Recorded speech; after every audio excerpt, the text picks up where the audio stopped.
नमस्कार मित्रांनो, आज मी आलोय छत्रपती संभाजीनगर जिल्ह्यातील गाडे पिंपळगाव येथील कष्टाने माळरानात ड्रॅगन फ्रूटची शेती करून जमिनीतून सोनं पिकवणारे श्रीकांत सामसे पाटील या युवा शेतकरी उद्योजकाला भेट देण्यासाठी। ते सांगतात, माझी डिग्री पूर्ण झाल्यानंतर मी गावी आलो। गावी आल्यानंतर वडिलांना पाहिलं तर वडिलांचा चेहरा हा पडलेला होता। त्यांना विचारलं, काय झाले बाबा? ते सांगतात, आज सोयाबीन विकायला घेऊन गेलो। माझ्या भावनेसोबत पाहना काय थट्टा झाली। सोयाबीन विकताना दलाली झाली, पोटाला जगताना मात्र त्याची सोयाबीन तेलाची किंमत दुप्पट झाली। तोच विचार करत होतो बघ। मी त्या दिवशी रात्रभर झोपलोच नाही, कारण तो वडिलांचा पडलेला चेहरा डोळ्यासमोरून जात नव्हता।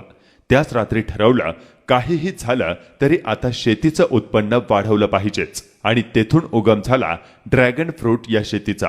सर्वप्रथम जमिनीची 2-3 वेळा खोल नांगरणी करून जमीन भुसभुशीत केली जाते। साधारणतः